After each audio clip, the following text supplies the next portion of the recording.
Hi friends, എന്തൊക്കെയുണ്ട് വിശേഷം? എല്ലാവരും സുഖമായിട്ടിരിക്കുന്നെന്ന് വിശ്വസിക്കുന്നു.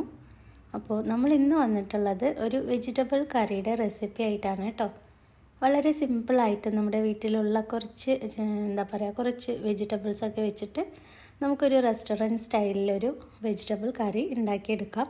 ഇത് ചപ്പാത്തിക്കും ഇഡ്ഡലിക്കൊക്കെ കഴിക്കാൻ നല്ലൊരു കോമ്പിനേഷനാണ് കേട്ടോ. അപ്പോൾ നമുക്ക് ഈ ഒരു കറി എങ്ങനെയാണ് തയ്യാറാക്കിയെന്ന് നോക്കിയാലോ? പെട്ടെന്ന് തന്നെ വീഡിയോയിലോട്ട് പോവാം. അപ്പോൾ അതിന് വേണ്ടിയിട്ട് നമ്മൾ ആദ്യം തന്നെ ഒരു അടി കട്ടിയുള്ളൊരു പാൻ ചൂടാക്കി എടുത്തിട്ടുണ്ട്. ഇതിലേക്കൊരു 2-2.5 ടേബിൾ സ്പൂണോളം ഓയിൽ ഒഴിച്ചു കൊടുക്കാം. ഓയിലൊന്ന് ചൂടായി വരുന്ന സമയത്ത് ഒരു ചെറിയൊരു കഷ്ണം പട്ടയും 1 ഗ്രാമ്പും കൂടെ ചേർത്ത് കൊടുക്കാം കേട്ടോ. ഇതൊന്ന് പൊട്ടി വരുന്ന സമയത്ത് നമ്മളിതിലേക്ക് 1/2 ടീസ്പൂണ് ഇഞ്ചിയും വെളുത്തുള്ളിയും കൂടെ ഒന്ന് ചതച്ചെടുത്തതോ അല്ലെങ്കിൽ പേസ്റ്റോ നമുക്ക് ചേർത്ത് കൊടുക്കാം. ഇനി ഇതൊന്ന് മൂപ്പിച്ചെടുക്കണം.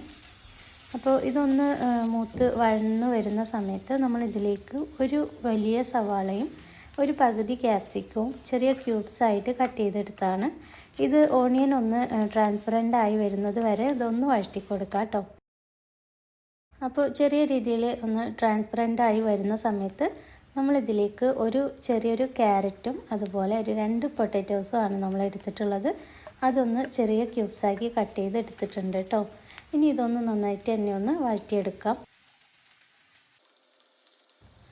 അപ്പോൾ ഇതുപോലെ നന്നായിട്ട് തന്നെ ഒന്ന് മിക്സ് ചെയ്തതിന് ശേഷം നമുക്കിതിലേക്ക് ആവശ്യത്തിനുള്ള ഉപ്പ് ചേർത്ത് കൊടുക്കാം.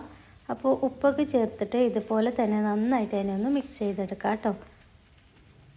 അതിനുശേഷം നമ്മൾ ഇതിലേക്ക് കുറച്ച് പൊടികൾ ചേർത്ത് കൊടുക്കുന്നുണ്ട്. വളരെ കുറച്ച് നമ്മുടെ വീട്ടിലുള്ള സാധാരണ ഇൻഗ്രീഡിയൻസ് ആണ്. ഒരു 1/2 ടീസ്പൂണ് മഞ്ഞൾപ്പൊടി, 1 ടീസ്പൂണ് മുളക് പൊടി, അതുപോലെ 1/2 ടീസ്പൂണ് ഗരം മസാല, പിന്നെ നമ്മളൊരു 1/4 ടീസ്പൂൺ അളവിന് ചെറിയ ജീരകം പൊടിച്ചത് കൂടെ ചേർത്ത് കൊടുക്കുന്നുണ്ട്. അപ്പോൾ മുളക് പൊടിയൊക്കെ ചേർക്കുമ്പോൾ നമ്മുടെ എരിവിനനുസരിച്ച് നമുക്ക് കൂട്ടിയും കുറച്ചൊക്കെ ചേർത്ത് കൊടുക്കാം കേട്ടോ. അപ്പോൾ പൊടികളൊക്കെ ചേർത്ത് നന്നായിട്ട് തന്നെ ഒന്ന് മിക്സ് ചെയ്ത് വഴറ്റിയെടുക്കാം. ഇപ്പോൾ ആ പൊടിയുടെയൊക്കെ ആ ഒരു പച്ചമണമൊക്കെ മാറിയിട്ടുണ്ടാവും. ഈ ഒരു സമയത്ത് നമ്മൾ ഇതിലേക്ക് കറിക്ക് ആവശ്യത്തിനുള്ള വെള്ളം കൂടെ ചേർത്ത് കൊടുക്കാം കേട്ടോ. ഇപ്പം നമ്മളിവിടെ ഒരു 3/4 ഗ്ലാസ് വെള്ളമാണ് നമുക്ക് കറിക്ക് വേണ്ടിയിട്ട് നമ്മൾ ഒഴിച്ചു കൊടുത്തിട്ടുള്ളത്. ഇനി ഇതൊന്ന് വേവിച്ചെടുക്കണം. അപ്പോൾ അതിന് മുമ്പായിട്ട് ഞാൻ ഇതിലേക്ക് ഒരല്പം മല്ലിയില കൂടെ ചേർത്ത് കൊടുക്കുന്നുണ്ട്. ഇനി നമുക്കിതൊന്ന് അടച്ച് വെച്ചിട്ട് പൊട്ടാറ്റോസും ക്യാരറ്റൊക്കെ ഒന്ന് കുക്കായി വരുന്നത് വരെ ഒന്ന് വേവിച്ചെടുക്കാം കേട്ടോ. ഇതിപ്പോൾ നന്നായിട്ട് തന്നെ നമ്മുടെ പൊട്ടാറ്റോസും ക്യാരറ്റും ഒക്കെ നന്നായിട്ട് കുക്കായി വന്നിട്ടുണ്ട്. കണ്ടില്ലേ, നല്ലപോലെ പെട്ടെന്ന് വെന്ത് കിട്ടും. നമുക്ക് ക്യാരറ്റ് ആണെങ്കിലും പൊട്ടാറ്റോസൊക്കെ ആണെങ്കിലും പെട്ടെന്ന് കുക്കായി കിട്ടുന്ന വെജിറ്റബിൾസാണ്. അപ്പോൾ ഇത് നന്നായി വെന്ത് വന്നതിന് ശേഷം നമ്മൾ ഇതിലേക്ക് 1/2 കപ്പോളം തേങ്ങാപ്പാൽ, നല്ല കട്ടിയുള്ള തേങ്ങാപ്പാലാണ് നമ്മൾ ചേർത്ത് കൊടുക്കുന്നത്. ഞാനിവിടെ യൂസ് ചെയ്തിട്ടുള്ളത് മാഗിയുടെ കോക്കനട്ട് മിൽക്ക് പൗഡറാണ് കേട്ടോ. അപ്പോൾ തേങ്ങാപ്പാൽ ചേർത്തിട്ട് നമ്മൾ ഒരു പിടിയോളം മല്ലിയില കൂടെ ചോപ്പ് ചെയ്തത് ചേർത്ത് കൊടുക്കുന്നുണ്ട്. അപ്പോൾ ഇനി ഇതൊന്ന് മിക്സ് ചെയ്തിട്ട് നമുക്ക് ചെറിയ രീതിയിലൊന്ന് തിളച്ച് വരുന്നതിന് വേണ്ടിയിട്ട് വെയിറ്റ് ചെയ്യാം. അപ്പോൾ നമ്മുടെ കറി ഇത്ര പണിയുള്ളൂ, കഴിഞ്ഞു കേട്ടോ. ഇനി ഇതൊന്ന് ചെറുതായി തിളച്ച് വന്നിട്ടുണ്ട്, കണ്ടില്ലേ. അപ്പോൾ ഞാനൊരല്പം കൂടെ മല്ലിയിലയൊക്കെ തൂവിയിട്ട് നമ്മളിത് അടച്ച് വെക്കുകയാണ്.